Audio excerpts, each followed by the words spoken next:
middle of. I cleaned all this tile and grout for these new homeowners the other day.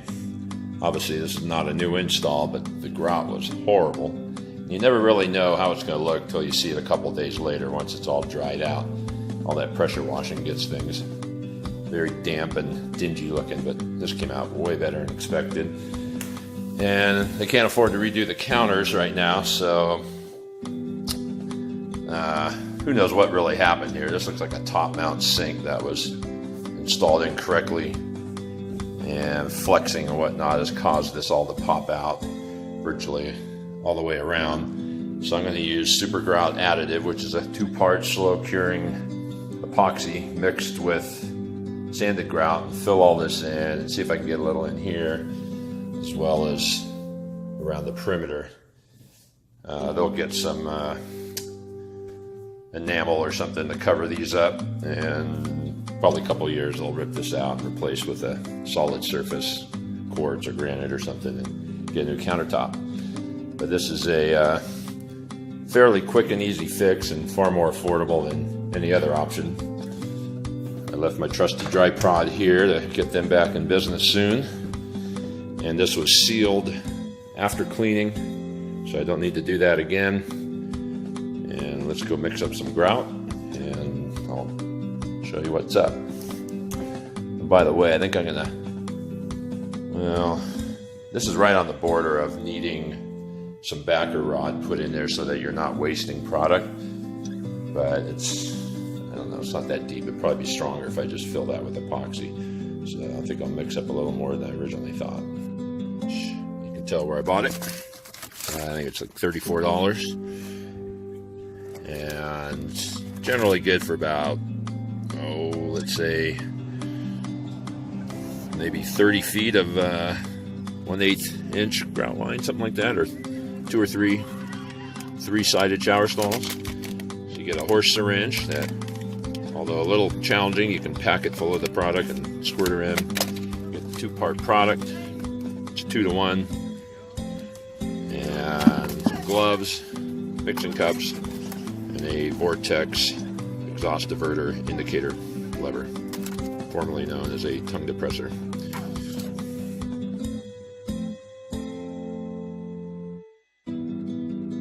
Grout Additive, you can see the consistency of it.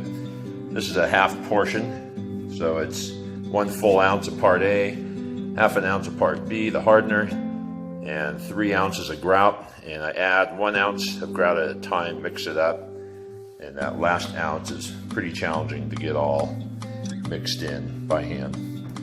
So let's start the layering in process. Well, that's a mouthful. Loaded up the syringe, but I thought I'd hit these low grout lines, which get this way from compulsive grout scrubbers, which are very common to see next to the sink where things get the dirtiest in normal everyday use, and people scrub and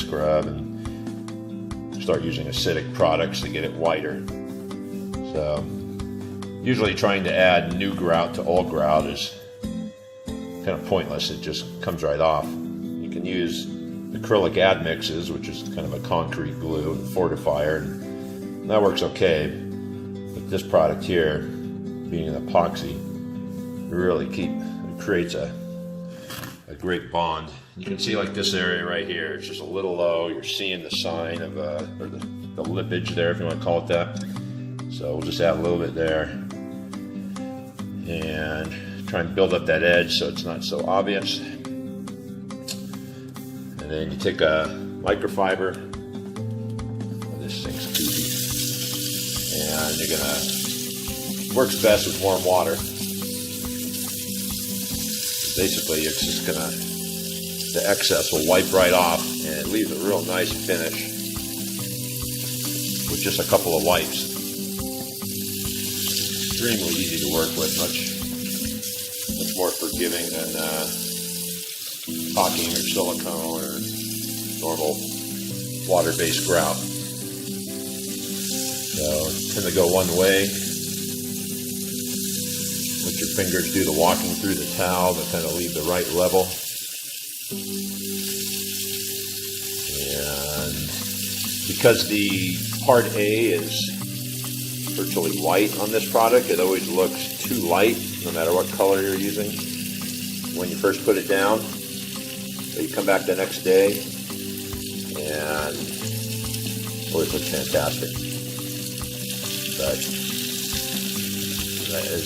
as with any time you're doing any kind of color sealing or color correction with grout, don't ever promise an exact color match. Even when grout's put in new, it's hard to get a perfect color match between batches due to different levels of moisture being added or water being added. And some grouts even have a nap. If you do the final cleanup this way, it creates one color. If you do it that way, it creates a different color. Probably not too visible on a tile like this that's varied. So if you had a tile that was snow white like this sink, you would see the change in that the nap. Just like with using silicone, you kind of want to move it slow enough so that you see the product moving ahead of yourself. Can you see that? And you're forcing it deep into that crevice. You don't want it just sitting right on the surface. But you want to make sure that the customer understands how permanent this product is. If they want to remove this sink, put something else in, and we went over this quite a few times with this customer. You can take a sledgehammer this thing and this dang epoxy will be the last thing standing. It's a very permanent fix.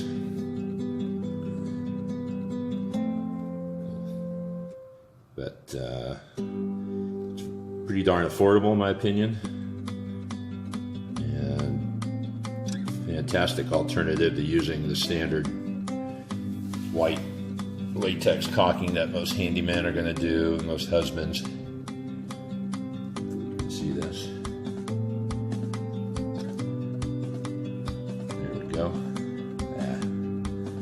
Need a cameraman. I need Mark Sager to follow me around. That was a very, very minor hairline gap, but I filled it in. And look how much product I used. Down to the last drop. It looks fantastic, but I'm super stoked with how this sink looks. Customers will be thrilled. Nice, huh? So now they're going to have grout, or these sections of grout. That didn't work, that was too high. Then they want to build a ramp up.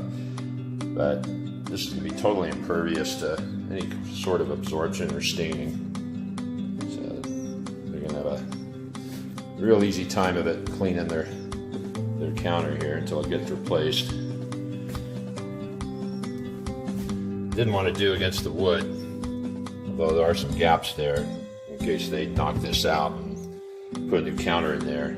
That epoxy would make their lives miserable. So there you go. Super Grout epoxy. Very nice.